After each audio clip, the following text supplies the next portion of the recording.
Welcome everyone to another live edition of 410 Sports Talk. I'm Glenn Martin here with my co-host James Haskell, and no DK today, ladies and gentlemen. You're going to have to deal with just us. So sorry in advance for any that, technical difficulties. That's right. We'll be taking care of them ourselves. But big episode tonight. Of course, we're going to keep talking about the ever-changing free agent landscape and the revolving door of Ravens exiting the flock. It continues again, and this one admittedly stings a little bit to see this guy leave, but we're going to get into that. We're going to get it again, talk a little bit. How does that change the positions of need for the draft upcoming? And also, of course, we're going to get into a first round mock draft. We're going to talk about it. Me and Jimbo are going to debate and come to an agreement on who they should pick together. Of course, we got a long way until the draft. There will be lots of mocks on this channel, and some will be competitive and others will be cooperative. And I think today is one of those cooperative ones where we're going to come to one together. But also, Jimbo, we do have a guest joining us. Yeah, absolutely. We got one of the regional managers from Natty Boh hanging out with us tonight. He'll be coming on at 8:30, and we're really excited for that. I think it's really cool that they were able to send us some promotional material. Glenn? Oh, right here, baby. That's right. Let me tell you, they were flowing yesterday. And we're excited to have them on and talk about it. And we're excited to hear about what they're doing. They're back in the stadium. I know it's been a number of years since they've been back. Yeah. Kind of what they have going on, how excited they are. I know everyone's super excited about the O's. I know you guys enjoyed the game yesterday. And, of course, I want you to talk a little bit about that when he comes on. I told you before the show they had fireworks here right down the street at about 10 o'clock last night. I kid you not, every single person I saw yesterday when I was walking my dog outside had Orioles gear on. Every single human being that I passed. Yeah. The city was alive yesterday, Jimbo. It felt so good. Everyone was just in such a great mood. Like, it helps when the team is this good, though. Like, man, are the Orioles good. This isn't like 10 years ago when, of course, opening day is packed and then it's going to just fall off the cliff when it comes to attendance. No, the Orioles fans will be out all season. Yesterday was just the start of what is to come this year, and yeah, they're gonna do big things. I'll tell you what, Glenn, I'm excited because my mom was already asking me, when are we taking Henry to some ball games? There you go, man. Just gotta get those. You gotta get these. Oh, I got them. Oh, there you go. You're good. Yeah. There you go. Yeah. And I'm thinking about it. I'm considering taking him to a Ravens game this fall. Do it, bro. Yeah, it might be a little wild for a 3-year-old. You can dip his toe into a preseason game just to get him started, Yeah. My son's first game was a preseason game, Yeah, no, for sure. It might be a little wild, but yeah. Don't sit up high. No. They will definitely have to be. We were up high yesterday. We're having a blast, bro. That is awesome, man. Yeah. But like you said at the beginning, Glenn, I'm excited about this. So this mock draft, because like Glenn said, there's gonna be a lot of them. And this will definitely be cooperative because I think what we're going to answer tonight, what we're going to get using various sources, we're going to do a mock draft with you guys, and we're going to focus purely on the first round, the move, whether it's stick and pick, whether it's move up or move down, or when they stick and pick, who do we believe the pool of players are going to be, and amongst them, who do we see as the best Raven, right? Like, I think honestly, as much as everyone will say every draft pick is important, I feel like that pick and understanding those questions is so crucial to the Ravens front office and their success and the team moving forward, right? Like, you have to have the eye on the ball when it comes to those things. They have to have a good indicator of that. So I'm really excited to dig into it. But Glenn, I think you mentioned it. There was a former Raven who is now gone, and he's talked about how the last year really helped him out. But Jadeveon Clowney, signed with the Panthers for a 2-year deal where $20 million can be up to $24 million. Now, the only thing I didn't see, Glenn, was the guaranteed amount. Did you see that? I didn't see the details other than what you've already said. That is up to $24 million in total value, 2 years, $20 million. Were you at all surprised by, first of all, his team of choice? Because he had multiple visits. He visited with the Jets. Of course, the Ravens had interest. We saw him linked to the Panthers and took a visit there. Of those teams, does it surprise you that the Panthers are the team he chose?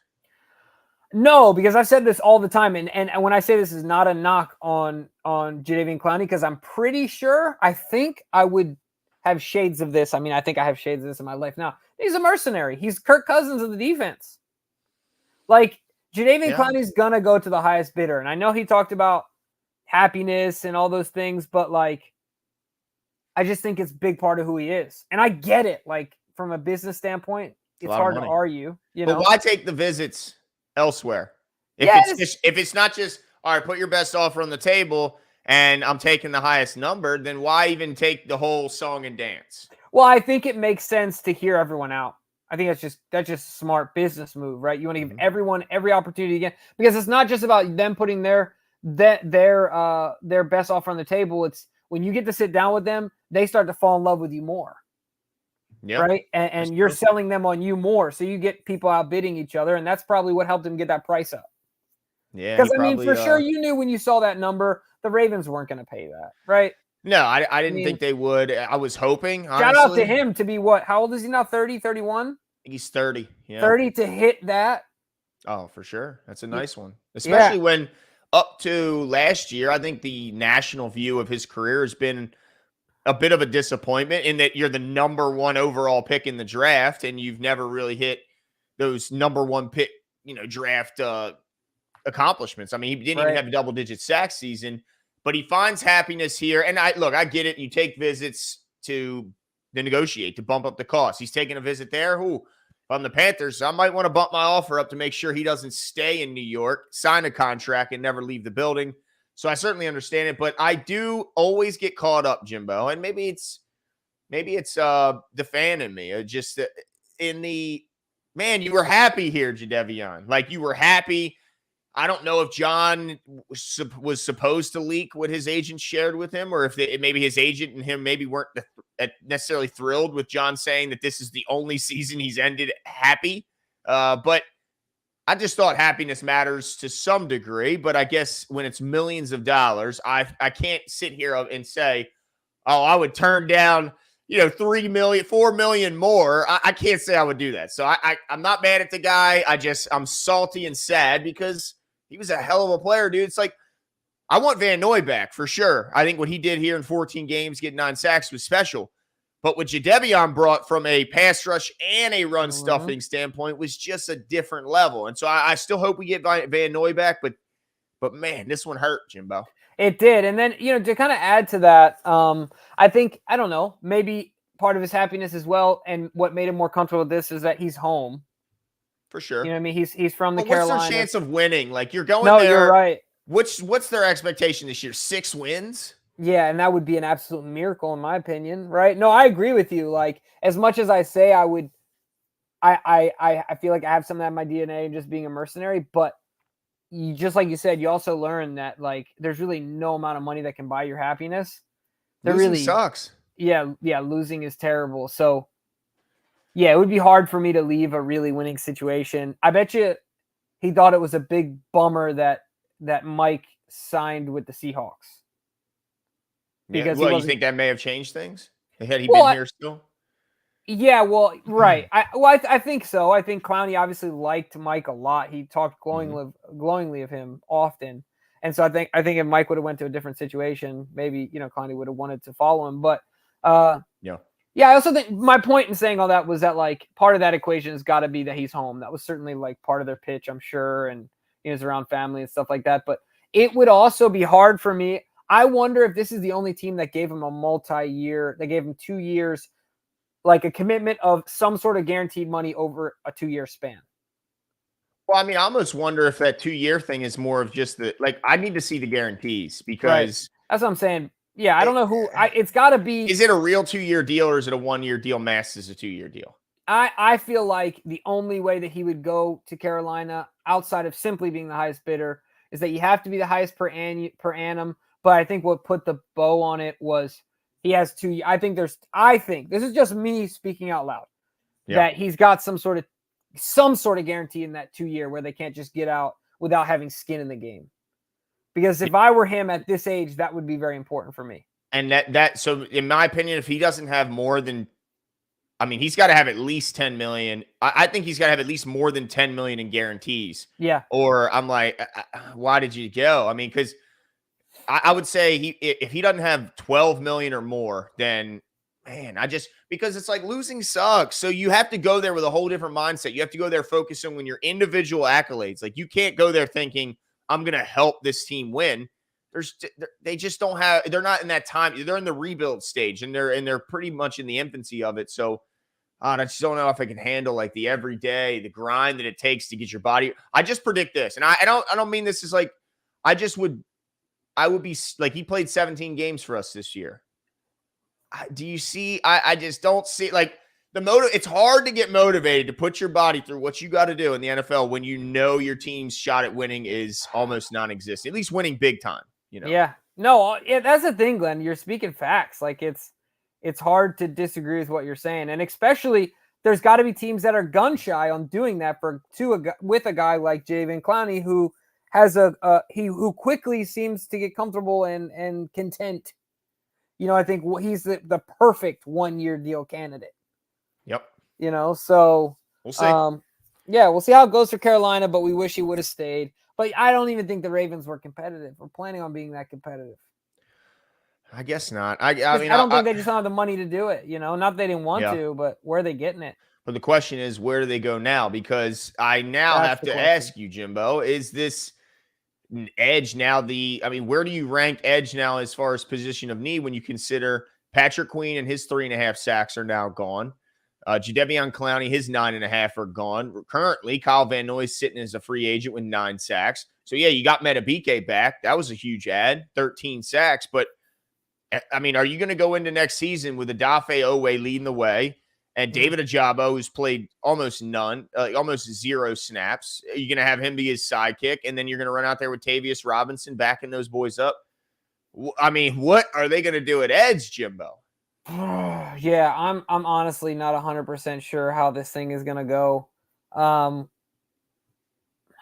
Ojabo and Owe both make me nervous for different reasons, right? So this is, still don't think this is offensive line type priority, but there's 2 things that I think are working against the Ravens. Mike is gone, and say what you want. I'm not saying that our defense can't continue to improve and things like that, but it is an unknown what we will have from a schematic standpoint.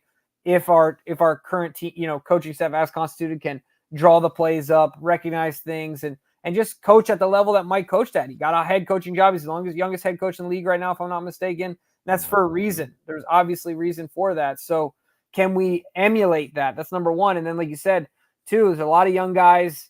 Gosh dang it, Glenn, you're making me nervous. Making me nervous here. Look, don't be surprised with all offensive line needs that they have, that they go, depending on how the board falls, and we'll talk about it tonight. Mm-hmm. Look, if they stick and pick, they might end up going edge. Never know. I mean, if he's clearly the best player available on their board, I think it'd be hard for them to get away from it. Yeah, hard to walk away from that one for sure. So yeah, no, it's going to be interesting. But let's see. Any other news and notes from? Oh, the other thing I want to ask you about free agency, kind of before we turn the page, is really, if you take a look around, are there any free agents floating around, Glenn, that like still kind of? I mean, we saw Josh Reynolds signed with. Oh, why am I blanking on this? Where did he sign? Josh I Reynolds. just saw it. Yeah, he's off the market. I know that and then we saw the Eagles trade Hassan Reddick. Broncos. Sorry, the Broncos. Yeah, the Broncos. I mean, I guess they have a spot, but they have some need there. But yeah, I mean, I wasn't like, oh man, we got to have Josh Reynolds. I thought he'd be a nice ad. Thought he'd be a pretty nice player to add, but he's not. I wasn't like, oh, like I was for Jadeveon. It was sad seeing Jadeveon get taken off the board. But yeah, as far as who's left, I mean, at positions of need, again, not a lot at the tackle spot. We already talked about that, and it's slim pickings, just like it is every year. But outside of that, I mean, even at edge, all of these guys are getting gobbled up. I mean, there's just not a ton of guys left. We talked about Kyle Van Noy. I think he'd be a good ad. The question is, when does he want to sign? Does he want to go through an entire training camp when he just watched himself get off the couch and get 9 sacks in 14 games? Like, that's got to feel pretty good. I mean, there's not a lot out there, man. Like, the Jets trading for Hassan Reddick makes some people predict that maybe they're willing to get rid of maybe some of their younger edge guys, since they've already guaranteed or given a big contract now to Hassan after the trade. question is, are they willing to give up some of this young, inexpensive talent and trying to get some draft picks in return? Or are they going to ride it out with the young guys they got? Man, there's not a lot out there, Jimbo. No, there's not. And it certainly is a question. It is a point of contention for me in my mind as we're kind of working through the draft board. But all that being said, we're so excited, as I mentioned at the top of the show, to introduce our guest, Jeremy Knapp. We'll have Jeremy hop in here. Jeremy, how you doing, my man? Welcome to the show. Yes, sir. Oh, there we go. Awesome. How are you guys doing? Good, man. How are you? Very good. Very good. We appreciate having. Thanks for having me. Yeah, we appreciate you coming on. And of course, for those of you who don't know, Jeremy's going to talk about it, but Jeremy is the regional manager over at the one, the only Natty Boh. Yes, we appreciate you first and foremost. There you go, Glenn. Talk about it. How much fun was that, man? Look, Jeremy, I just want to say shout out and I appreciate you guys sending over some free beer, some product. It was delicious. Everyone was enjoying it yesterday. It started early, Jeremy.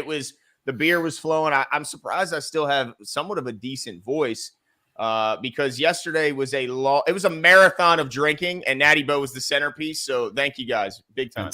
It was awesome to be part of that. Yeah, I was down there too. It was an awesome time. Yeah. So Jeremy, one of the things I wanted to ask is, in my initial communication, I personally am not a partaker of alcoholic beverages. This is well known on our show. However, one of the things I love about Natty Boh, I live right around the corner from Boh himself, and I love that it's a Baltimore built, Baltimore made, Baltimore serving company like that. Pulls in my heartstrings. I like to say that we are the only podcast that is from and produced here in Baltimore that supports our local teams. No one else can claim that. So one of the things I would love to understand a little bit more about is there was a period of time that Natty wasn't at the stadium. Almost 10 years, right, Jeremy? Right. And kind of what was that transition back in? It was, 2016 was the last time we were in the stadium. Okay. That was well before I was with the company. I've only been with Natty Boh and Pabst Brewing Company for about a year. And it was really just, kind of the timing of everything worked out well. We have a great distributor locally, Chesapeake Beverage out of Baltimore, working with them, working with the Orioles, everything, the stars kind of aligned as to getting us back together. Man, was it more of I can imagine it, obviously it was a big deal, but I almost feel like it was a bigger deal than a lot of people would have considered based on how well the Orioles did last year. And then also, all the momentum going into this year. How exciting was it to be able to, I feel like you're at a perfect axis, like at a perfect point on, like I said, an axis where you're catching this momentum and without a doubt, cool. When we made the announcement on Monday with the Orioles that we were back, it was so cool to see all the reactions on social media, emails, everything across the board. It was somewhat expected, but it still exceeded expectations. So cool. Yeah. That is so awesome. I will say this. I had the pleasure of also wearing one of the t-shirts you guys had and Boh back at the yard. And I will say, I wish DK was here. I was stopped so many times by people saying, "Where did you get that shirt? I need that shirt in my life." So, man, that shirt was a huge hit, Jeremy. Everybody loved it. Is there any way that fans can get their hands on the Boh is back at the yard shirt? Yes, there will be available to purchase. I can get you the information, but nice. Where it is right now. There were some given out yesterday at different events. We had Mr. Boh out making some appearances around the stadium, just building on the hype and everything. So, not to say every single person will be able to get one, just to keep it a little limited, keep it a little bit cool, but yeah, you definitely will be able to get your hands on one if you really look for it. I'll tell you what, if you want to do a cool giveaway, we're happy to do it here on the show. So we could probably make that happen. Yeah, definitely. Might want to keep that one in your back pocket. I know some of our folks would go through hell or high water to get their hands on that. My wife and I are expecting our kid, literally our second baby, any day now. Like every time she sneezes, I grab the go bag. It's at that point right now. So I didn't go to the game with Glenn. There you go. And our producer DK. But yeah, man, just seeing the pictures and talking to them about it, like, seemed like it was really on fire. And the shirt is super cool. Absolutely love it. You can tell that DK was clearly jealous. Yes. And you can see in his hand there, he's partaking. But I love the can, love the graphics. Obviously, I mean, Jimmy mentioned being a Baltimore brewed 1885. Jimbo is when that was brewed here first. 140th birthday next year. Woo!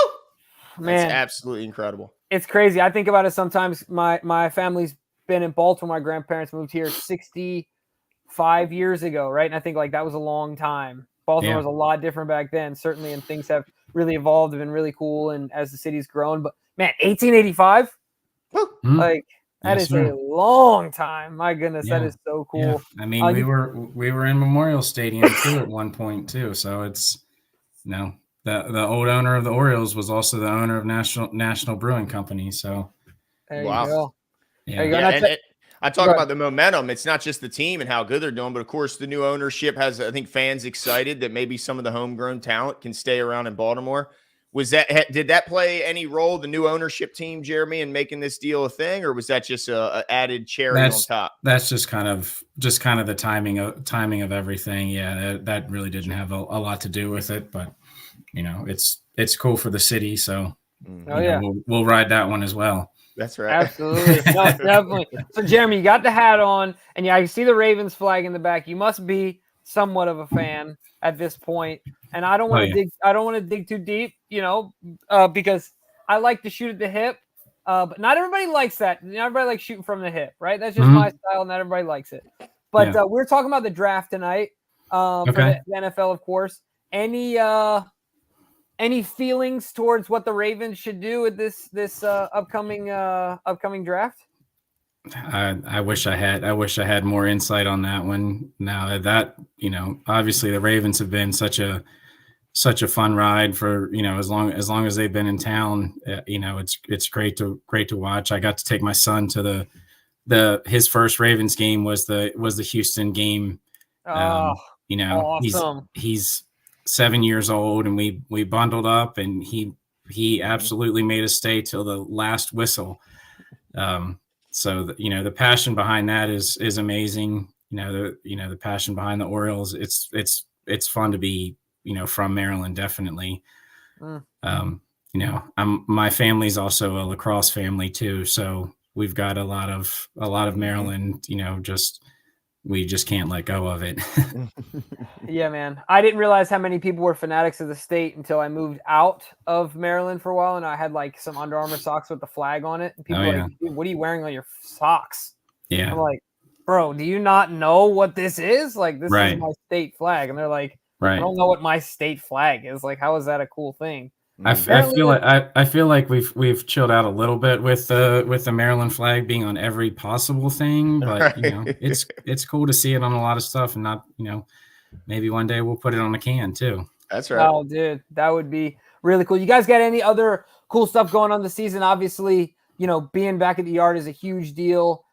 Any other stuff that you want to talk about, promote, or have people look forward to? I mean, we've got some stuff kind of tentative that we're working on.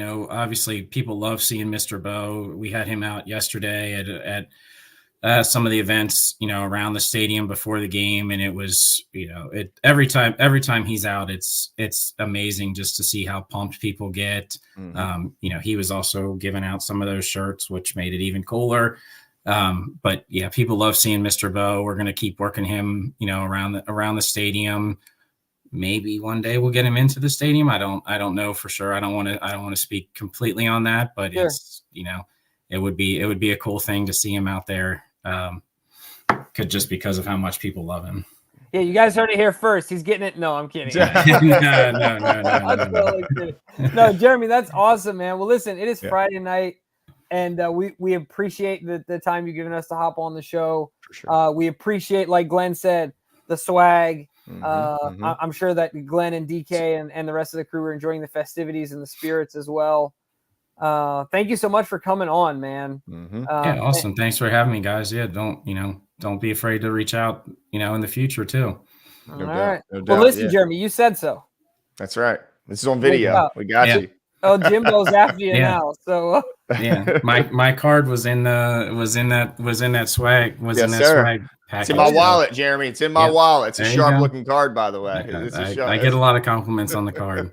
Does it? I didn't see it. Does it have the American flag? I mean, the Maryland flag on it. That's what I'm No Maryland flag. All right. It's our corporate card. So it's cool, but it's not as locally driven. Nice. No, that's awesome. Well, thanks again, man. Listen, have a great night. Get back to your family. We appreciate you hopping on. Yeah. And we'll hopefully see you soon. Awesome. Sounds good, guys. Thanks for having me. Okay. See you, man. Take care, Jeremy. Go O's, go Bows, right? I mean, That's you gotta love to see it. Yeah, I mean, I'm super hyped about Natty Boh being back. Look, my wife don't even like beer, but she was like, "That's not bad." Well, let me tell you what, Glenn. If I were to ever, at one point in my life, drink a beer, it's got to be Natty Boh, dude. It has to be, right? Has to be. I would consider it blasphemous to do anything else. As would I. Yes, you know, must say, I mean, it would just be inappropriate and uncalled for. Because I could almost consider drinking a Natty Boh like just paying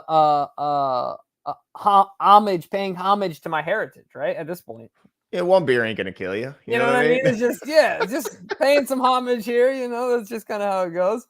Want to shout out? Did we already put this up, Glenn? No. Yeah. Shout out to Don C. Happy Easter, my 410 family. Same to you, Don C. We're looking forward to Easter. Speaking of which, Glenn, before we get into the draft, you got any fun Easter plans? I mean, just getting together with the family, eating some good food, you know, sharing some laughs, you know, just the traditional holiday stuff, but looking forward to it. I love seeing all the children run around and try and find the eggs. I will say this. I'm the most difficult hider of the eggs. I don't make it. Look, people put them right out there in the open, especially not the ones if you're putting some cash in there, a couple of dollars in there. You're going to have to look for it. You're going to have to maybe move something. I mean, there's going to be effort if you're finding the one that I'm putting hard-earned cash into, okay? So we're going to have to call you Tom Haverford. You've never seen this episode, but there's an episode of Parks and Rec where Tom Haverford is supposed to hide the Easter eggs for the Easter egg hunt for the town. Like he works for the Parks and Rec department, and he hides no eggs. He forgets to do it. And all the kids are out there looking for eggs, and he just, don't say a word. Never say a word. Yeah, you don't say a word. Like, they're out there, kids. Keep looking. Keep looking. That's right. That's awesome. Is Cam at the age now where, like, I have to tone him back, dude. I might have to get him out of the Easter egg hunts because he sprints like Usain Bolt, leaving 3- and 4-year-olds in his dust and tries to gobble them up. I'm like, no, you got a 5-egg limit. You better love those 5 eggs you got because then you're out of the game. 5-egg limit, bro. That's it, dude. There's enough candy to go around, okay? You just blindfold him. That might be a good idea, actually, because he goes for the money ones. You know, he tries to find the cash. Yeah, smart kid, dude. He's no chump. I know. He knows what's going on. That's awesome. Well, listen, let's get into the second part of this show. Yeah. And let's talk about the draft because while the free agency cupboard is a little bare, I will also agree with you. I think this draft, just like DraftBlex said, really, if you were to describe this draft, I think it's just a deep draft in general. Yeah. A lot of positions have a lot of depth, and I'm excited to talk about it. So, like I said, we're going to go through the first round, do this in a collaborative way with you guys. We're going to hop into the mock draft simulator. We're going to pick only for the Ravens. We're going to adjust some of these over here on the side. Yeah, how should I adjust these sliders? So last time what we did is the first 3, Glenn, we put them all right in the middle. Okay. So public versus PFF board, we put in the middle. Same thing with care for positional need. I think you went 1. Is that the middle? Yeah, you're right. That is the middle. Draft or the other one, we moved it down to the middle, and then randomness we got rid of. We got rid of randomness. Yeah. And we don't have to. We can keep 1. Maybe we'll keep it real low. Yeah, we can do that. Is that as low? That's as low as it goes. Okay. All right. And then for need, always got to be. I'm gonna go a little more for need because I feel like, and then maybe just a scooch less. What is that, Jimbo? That's Ice Cream Man. Ice Cream Man running by, dude. Oh, yep. I love every that night. sound. He every night. Every well, now that it's like warm outside, every night around 8:45, he's doing his last rounds. Yeah. Dang, that's crazy, dude. We super rarely hard get him. Worker. I love that. I love that. Man. All right. Well, so here we go. I put it on very slow because I want an opportunity, if you feel, to pause the draft to go up and get someone. Even though, well, I will say this: DraftPlex last prediction, the Ravens trade up. Did you see where he had them traded up to? I gotta check it out. I'm gonna pull it up, but as I do, I'm gonna hit start on this. Yeah, let's do it. And we're gonna get in there. I don't think you're gonna predict the Ravens to trade into the top 10, so I think I have a few moments of time. Yeah, for sure. All right, here we go. So the let's see. Yeah, the Chicago Bears are on the clock, and here we go. Let's see what they do. I don't think there's going to be. What do you think? Number one pick. Okay, is it Caleb? Yeah, Caleb Williams. Yeah. Wow. See, that's a surpriser.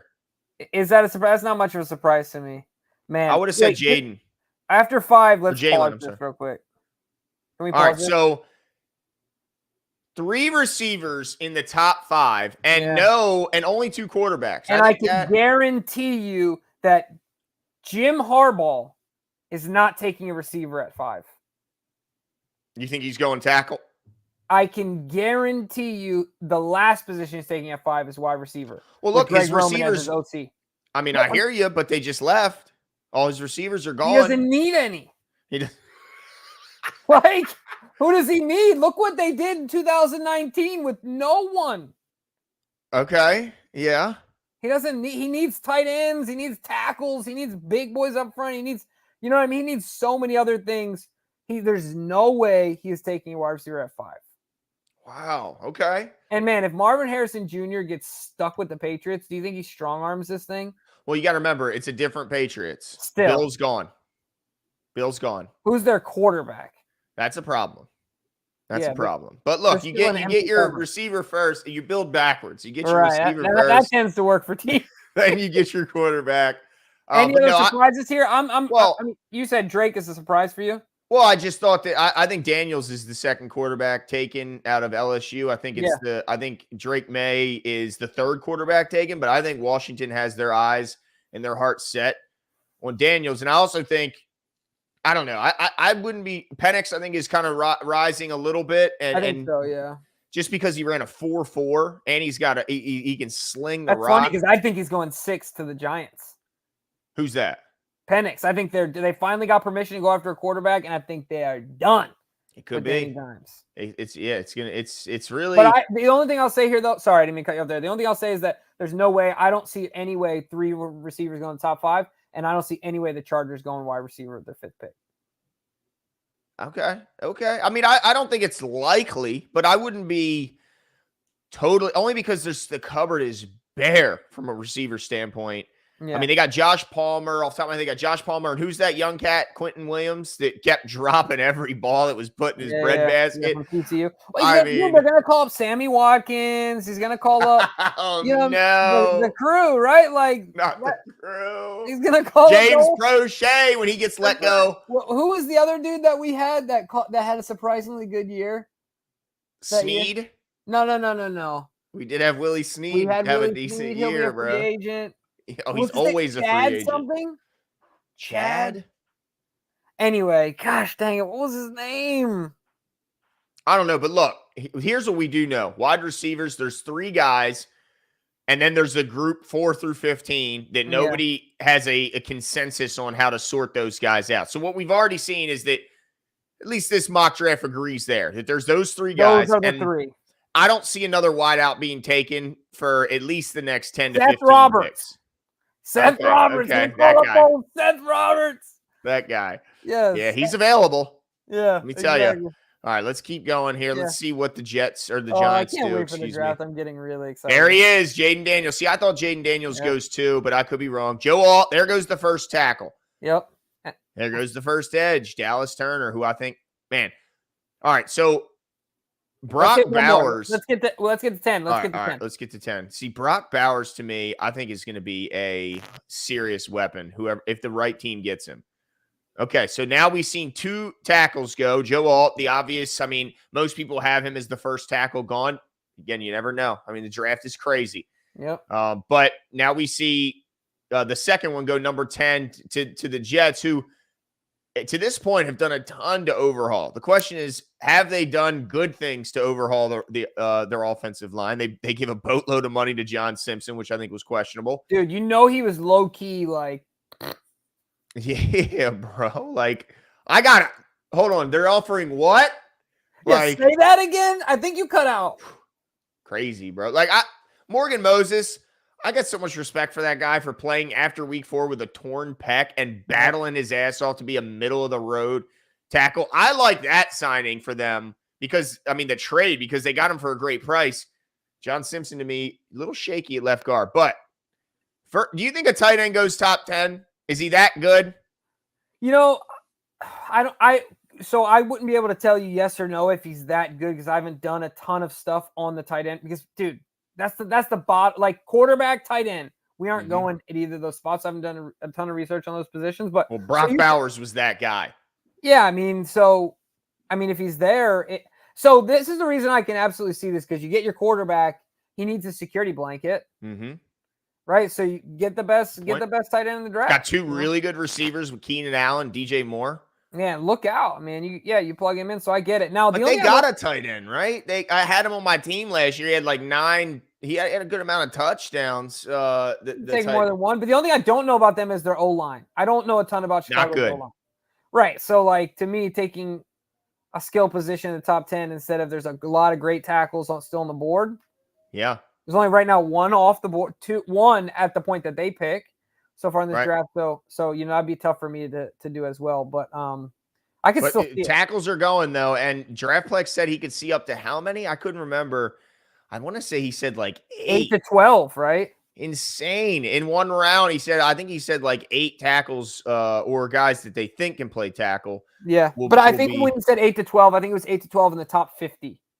Like they can grade it in the top 50 or something like that. But yeah, 8, first round guys. All right, let's see what the next 5 has in store for us. And you let me know if you want to pause and trade up, Jimbo. Yeah. Okay, I like that. I think that would be a good pick for Minnesota. That's the guy. So, I'm sorry. Yeah, you're good. This is the guy I think a lot of people were hoping would somehow fall down. But there's just no way. I think Cole said he'd be in the top 15. Yeah, there's no way. That would be 18 slots for us right there, or 17 slots, whatever. He's so athletic, though, man. The athleticism that guy has at his size is pretty insane. Now, I also say this: count on the Raiders to flounder. Like they're not making this pick. If Eric DaCosta can pull the wool over somebody's eyes, it's going to be the Raiders, right? Yeah, I don't think the Raiders make the smart pick here because it's the Raiders. So I don't think they take Troy. They're going to take the receiver that ran a 4.21 or whatever. Yeah, exactly. The fast guy. That's what they do. All right, let's see what the Saints do here. Edge again. Okay, they go edge. This is corner. There's the first corner, right? Yeah, I think it is the first. Another edge. Third edge. Oh, another corner. There he is. There he is. Tackle. Gosh, I hate seeing this. Oh, there he goes. Tackle. All right. So look, it took till pick 20 for a D lineman to go, Jimbo. Wow. Pick 20, Byron Murphy, first one off the board. But wasn't that kind of how it was a few years ago when that kid out of Alabama was the last pick one of the last picks in the draft? Yeah, that D tackle. Yep. Who was it? New England took him. They traded back in, right? They did. It was kind of like that as well. Oh man, I forgot his name, but you're right. You know what I'm talking about. Yeah, because you kept saying leading up to it, like if he's there, I don't see the Ravens passing. They're going to take him. Like it's just boring, what they do. You know? It's just what they do. But look, we do see a tackle go 18, tackle go 19. Now, can we look at the tackle board? Like, are we able to see? I'm trying to figure out if we're able to see. Oh, what's currently available? Yeah. Yeah, let's see here. I don't want to click on it and then be wrong. No. Don't do that. Okay. Definitely don't do that. Go down. Yeah. No, on the other side. Sorry. This is it. I mean, you could offer trade and then look at it, I guess, but I don't even think I feel like we're still too far away. I don't think the Ravens are trading up 10 slots. I don't think they're trading up, period. But right, that's what I'm saying. So if they do, it's definitely not going to it'd be nice to look at the guys. Let me see. Yeah, now you can just open up a new tab if you want. stop share and then share the other tab if you wanted to. But if not, we just can run it through. We got some Yeah, time. Let's run it through. We can always do it again. That's true. All right. So it looks like we got definitely had a run on tackles, edge. Yeah, we got what, 4 tackles gone. Yeah, so 4 tackles are gone.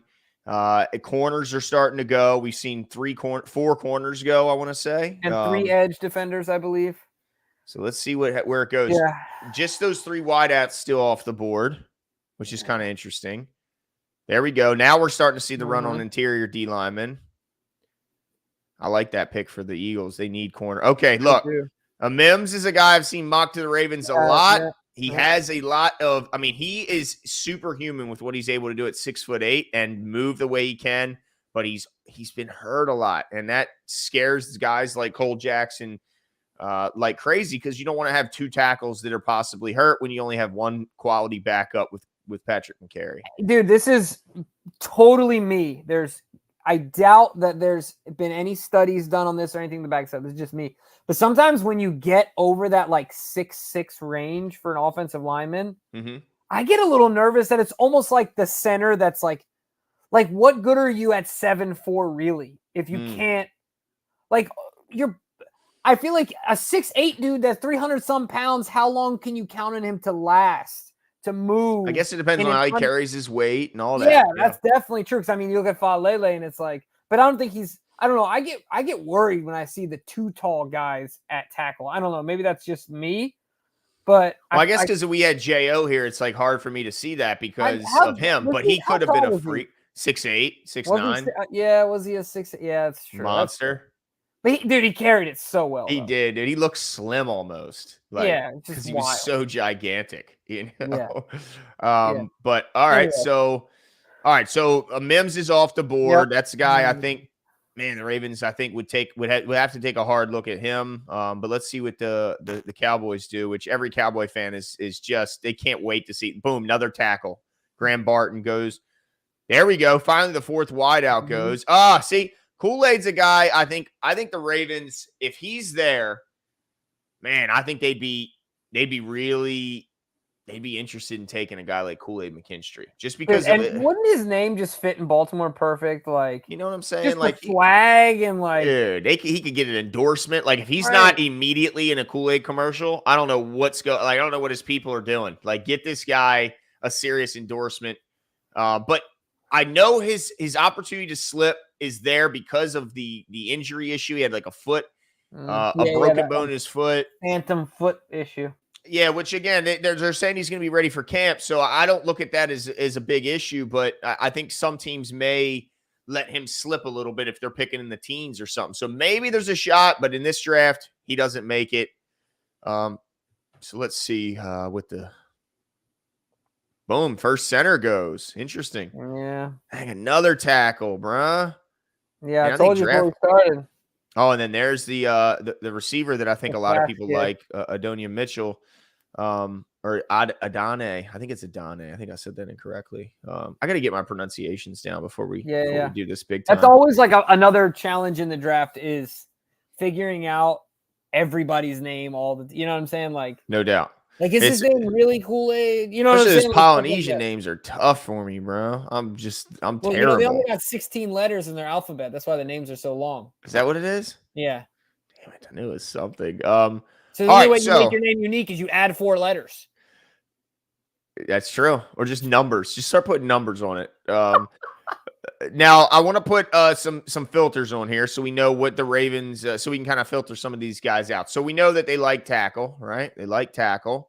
What else do they need? They need edge. What other position? You good? Somebody just, I don't know what is going on out here. There's some madness going on in the street. Oh, in the streets? Oh, no. Oh, yeah. So a little rowdy. Tackle, edge, and I would say you could even put interior there. Let's just take a look at it, see what's there. Interior offensive line, just to look. Like I like it. We'll see what's going on there. Is that pretty good filter here? What we got? So we got wide receiver, tackle, interior. If you want, you can keep wide receiver there, but I mean, look, I think a lot of fans are thinking doing it for the fans, huh? Doing it for the fans, brother. That's Don C. tuck and roll.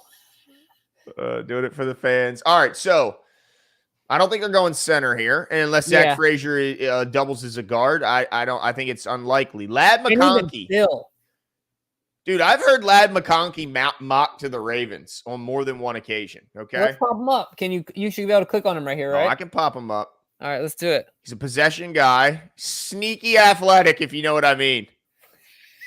Sneaky, brother. He's 6 foot. He's 185. Let's see. Let me break down. Let me get the analysis here. So NFL level quickness in and out of his breaks and stance. Let's see. He's a slot type player, but has notable long speed to go on the outside. Impactful yak receiver for the quick game. Limited catch radius for jump ball. Look, come on, man.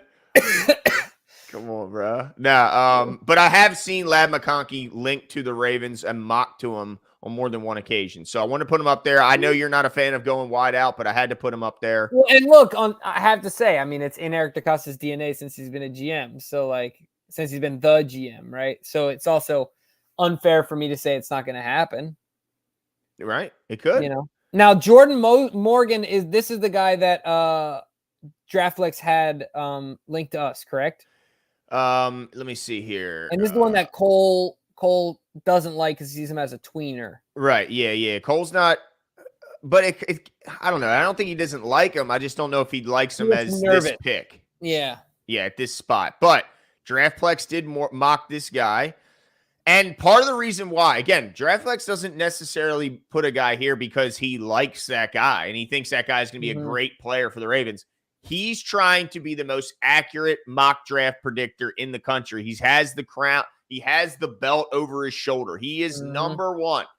And the reason is because he looks at everything, not just is this guy going to be a good pro, but he looked and saw that the Ravens have a visit scheduled with the guy. Typically, that's a good indicator that the Ravens are at least interested if they're bringing this guy in for a private workout. So he's 6'6", 320. I like to hear that, right? Like he's a big, big guy. And then he's a smooth mover. And we know how much these guys like tackles and really offensive linemen in general. They can move their feet, get to the second and possibly third level. There's no doubt that that's an attractive quality for a guy who's 6'6", but can still move. Now, the big thing I see here is that apparently he needs to work on his strength. He needs to work on his functional strength. And I don't love hearing that, but also, Jimbo, isn't that something an NFL program could, in theory, take care of, is building the guy's strength? Yeah, look at Broderick Washington. You see what I mean? Yeah, built like a 10th grader. All of a sudden, he's moving guys around in the NFL. So that's what happens when you get on that program, NFL program. That's right. No, so I'm with you there. It still certainly makes you a little concerned, but you've got to know that a guy's committed to it. Now, really quickly, if you can just go back to his description just real fast. One of the things that I think you mentioned this as well, but if you go to first look there, or was it the first look? Yeah. If you go to the first look, it says here that his best position in the NFL might be guard, and what I think this does, if the Ravens take him, is that it keeps his ceiling or his floor high. Because if for some reason, say he bombs out at tackle, well, then you automatically have, not automatically, right? Nothing is automatic, but you potentially have a dominant guard, right? And I don't think you can say that for every tackle who now I know a lot of tackles move inside, but to have a guy that's a borderline, is being drafted as a tackle that then can go inside and is that big and that imposing and that athletic. What I'm saying is that I think it does something for me in knowing that you have a fail safe, if you will, if the tackle spot just doesn't work for him. That's a good point. Yeah, positional versatility, I think, is something that's also super attractive for the Ravens. And you could also say we take him and we have McCary at right tackle this year until we get a guy next year, and you put him next to McCary, put him between McCary and Tyler Linderbaum. But then in that scenario, I don't think you stick and pick here. Right. If you don't think he's ready to help contribute at day one, I think first round pick at tackle. Yeah, of course. Yeah, because I think that's the more of the position in need. I think they could, between Ben Cleveland and Andrew Voorhees and Saleh, they could piece together some guards. But to me, I don't think they can roll out there with Daniel Faalele and feel good about it with this, especially when you consider the pass rushers in this division and in the conference. But So we're not going him though. Well, I mean, the only thing I don't like is the fact that I keep seeing strength as an issue, but it makes me wonder, is that something he can work on, or is it more of a, some guys just don't play strong. Like Ben Cleveland at times despite the fact that it's like you can't, he's strong as he needs to be. He just doesn't play like that. So it's not so it makes you wonder, like, even if Jordan gets strong enough, will he play to that level of strength? Because we see that all the time where guys just don't. But let's see when it comes to edge, because I think edge is starting to become more of a position of need every day. And, there's no secret that Alabama is an attractive place for the Ravens. Kid. Yeah, I mean, almost. It kind of looks that way. But he's from here. Oh, that's right. There you go. Baltimore, Maryland. Yeah, there you go. I didn't even realize that. That's hey, now we're talking even more of a reason. But look, it looks like a guy who certainly has that first step quickness, that pass rusher, quick twitchness that you're looking for.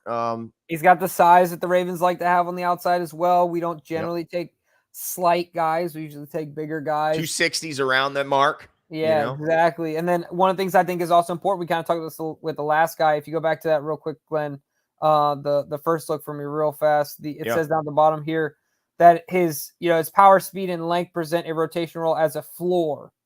So once again, I think guys in this situation in the draft, back into the first round, you want to have some safety in your pick, right? So like how do you present in your worst case scenario, I think is important here. And so he has some skills that are relatively God-given to work to make money on, right? Like to eat with and be productive. That's big time. That's big time, because it's like, we like getting these projects that eventually will turn out to be very quality players. But what I like here is that this guy could lean on that explosiveness early while he develops those other parts of his game. That way, when the tape is out and they kind of figure out that that's what he's primarily doing to beat him.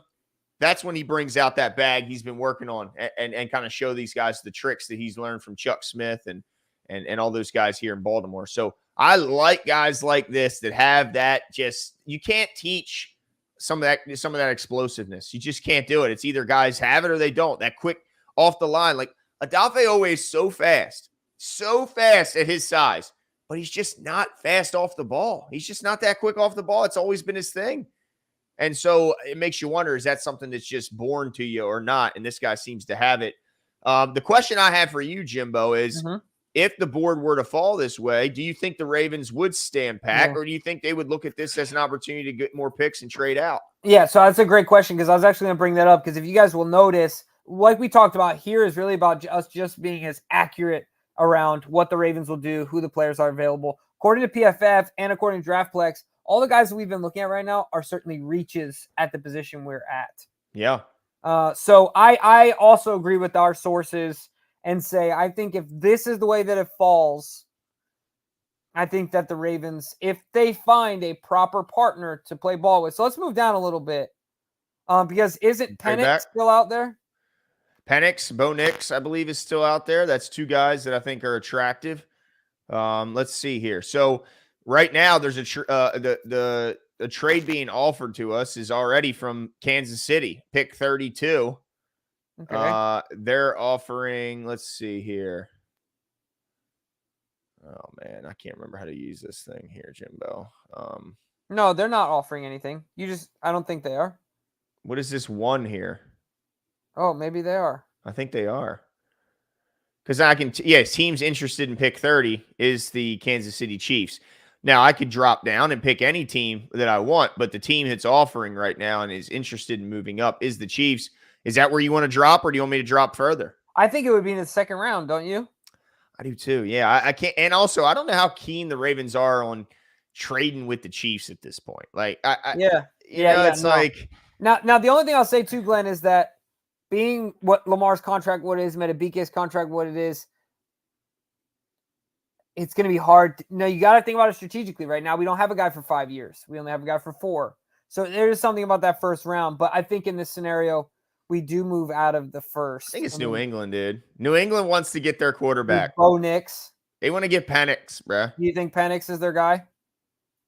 I don't know. I mean, I see it being Bo Nix, but I keep thinking it's Belichick that's there. Who else is below? Keep going. I can't see underneath the 49ers. So scroll down a little bit for me. All right. On the on the other side. On the on this side. Okay. Yeah. Got you. Or does it not go past round 1? No, it does. It does. Okay, cool. Oh, all no, right, it doesn't. It doesn't. Well, this would have to go right okay, here. cool. Then let's do that then. So who's 33? Is that Chicago? Panthers, they're not getting anybody. No, 34, Niners, they're good. England. Who's at 35? Arizona, I think they ride with Kyler. Yeah. Washington just got their guy. Yeah. The Chargers ain't getting anyone. Right. Tennessee, maybe, but they also, I think. Nah, you called it. They got a stable of second-round quarterbacks. What are they? Yeah, I don't think they want. I think you're right, Glenn. It's the Patriots. It's got to be. Yeah, let's make a trade with the Patriots. Let's do it. All right, so we want, obviously they're 34. We're going to give them 30. What else is it going to take here? No, we want their second round. We want 68. Do you think they would take to move up 4 spots? But of course, they're getting that 5th-year option. That's what I think is so attractive. Is when it's you're for targeting a quarterback. Like if this is for a what they consider to be a franchise quarterback, then what's too little? They are not interested in trading for this pick, is what they're saying. Now that's just maybe because they just think he's going to be sitting there. They're going to be, the guys are going to be sitting there. Take away 103.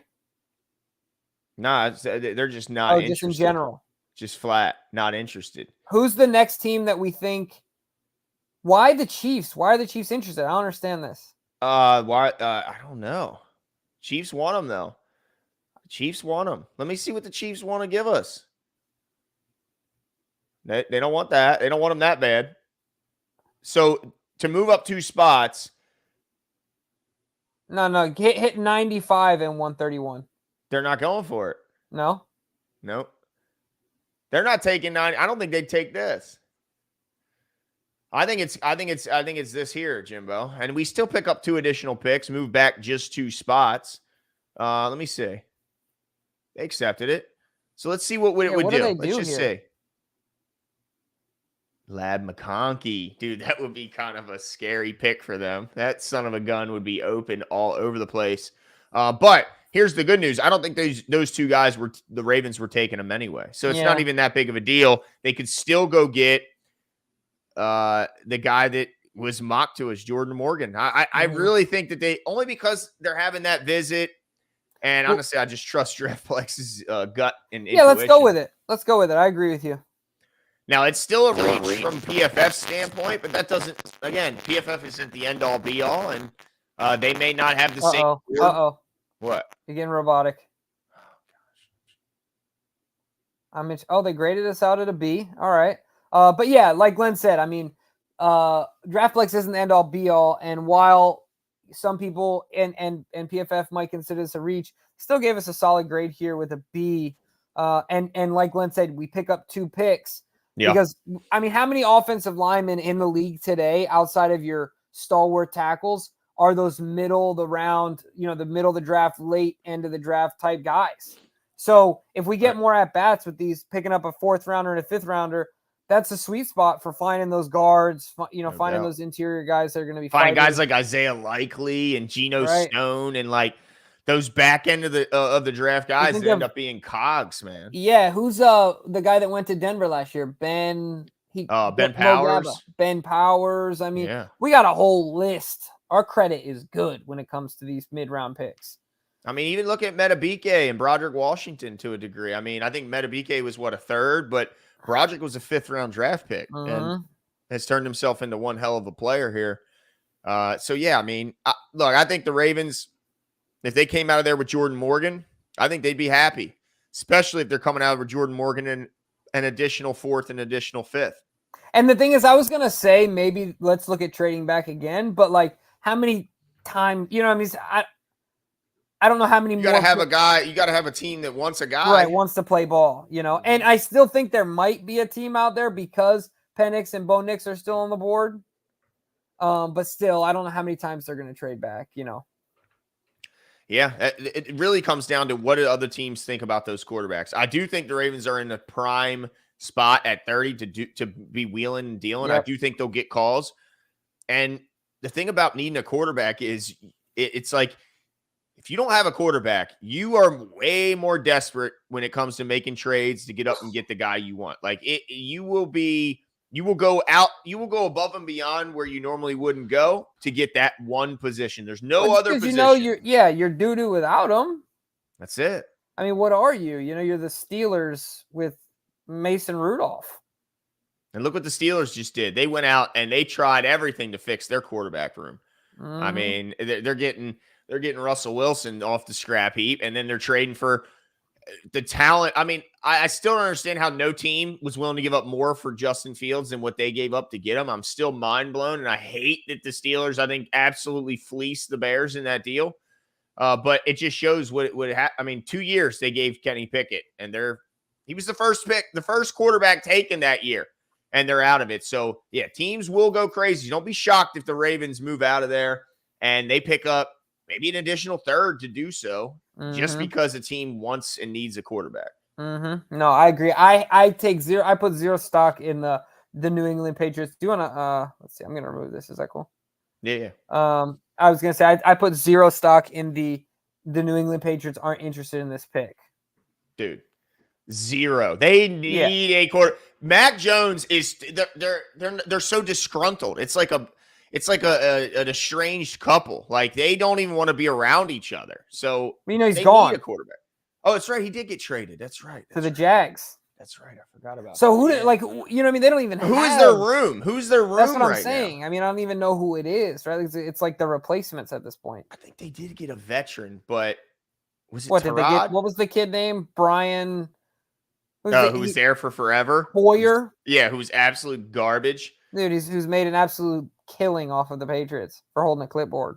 He really has. Let me see. I got to know who they got at quarterback. And, it's not as easy to hate on him now that Belichick's gone. I can't even really – it was so much easier to hate on him when that guy was there.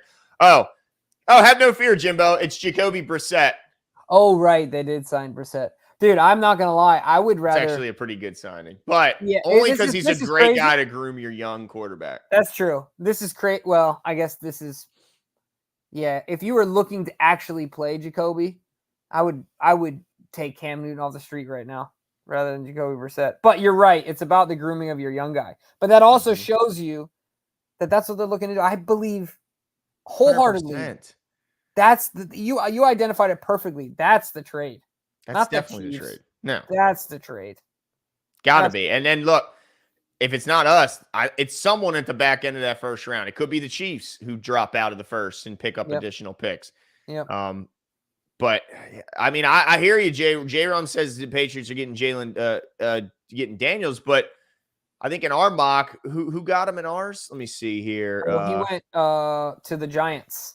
Yeah, to the Giants at 6. And yeah, I agree though. I think Daniels actually is going pick 2. I don't think the Patriots will even have a shot to get him because I think he's is Drake pick May 2. this year's Mitch Trubisky. I mean, same school. Same school, bruh. I mean, Yeah, I mean, I don't know. I don't know if you can buy into it, a North Carolina guy, but maybe. You never know. It's everybody's different. You can't just, put them all in the same boat. But man, let me see how many tackles went in ours. Let me see. 1, 2, 3. Let's see. 4, 5, 6, 7, 8. 8 went in the first round. 9, including Morgan. That's 9 tackles went in the first round. I saw people in our comment section beating him up about that, saying there's no way. Guys, don't doubt. Do not doubt DraftPlex's ability to predict who these guys are going to be, where these guys are going to be. That's what he was the best in the country at it. Right. It's wild. Yeah. Well, look, that was a lot of fun, Glenn. That was a fun collaborative effort. I'm looking forward to continuing to do these. Really quickly, before we go, Dante says, guys, off topic, Glenn, how cool is it to see Corbin Burns decimate the Angels? We haven't seen this. Mike Messina having that true number 1 go O's. Dude, he's so right. I mean, you couldn't be more right, Don. Not only did he have, 6 innings pitched, Jimbo, 11 strikeouts, 0 walks. But to add to that, not only did he have 11 Ks and 0 walks in just 6 innings, he did so while only throwing 82 pitches. Like the Ridiculous. efficiency with this guy was able to do. And look, he gave up one hit. That one hit just so happened to be a Mike Trout homer. But that's Michael bleeping Trout. Right. You know, what he take does. that. That's what he does. But that's the only hit. That's the only thing he did that wasn't just absolute perfection. This guy was, I mean, man, more than what we thought that guy could be. The Orioles, I'm telling you, they're going to win the daggone World Series. They're going to do it. This is the year. And then, let's go. And then you know what's happening after that? The Ravens are winning the damn Super Bowl. That's right. Back to back. Great story. Yes, sir. That's yes, right. sir. That's right. A year that began in tragedy is going to end in triumph. Yeah, buddy. And then movies will be made. You're absolutely right. Mark Wahlberg will star in some movie coming up here that's about Baltimore. Yeah. There's no doubt about it. But how awesome would that be? That's right. But I think that's it for us tonight, guys. We will be back. Again, this is just the start of our mock draft series that we're going to be doing here. We're certainly going to have rounds 1 through 3 coming up. And then, I mean, eventually we'll do a full 7. But we're also going to have competitions. And I want ruthless judging. I want people picking who won, who lost. I'm keeping receipts because not only will I be picked as the winner from our draft experts, but I'll be proven as the winner on draft night, Jimbo. Yeah, we'll see. I'm gonna beat you with major sleep deprivation. That's how confident I am. Nah, don't you blame it on that. All I'm hearing is that you're gonna have a lot of free time to be tinkering on the phone and doing some draft studying, okay? Because you're gonna be up a lot. You're gonna be up and awake, and having lots of time and not functioning. That's awesome. You know, that's one thing I don't miss about being a new parent is the lack of sleep. But if there's anyone that can handle it, Jimbo, and do so with a smile, it's you. I got confidence. It's my Jimbo. wife. Not me. Right. That's right. No, it's not me. But I appreciate it. All that being said, that's it for us tonight, folks. Enjoy your Friday evening. Enjoy your weekend. Like you said, Glenn, I got excited about doing that, going through the draft. Can't wait to do it next week. We'll dig deeper. But either way, we'll be here for you guys. Talk to you soon, and we'll see you on Tuesday night. See you.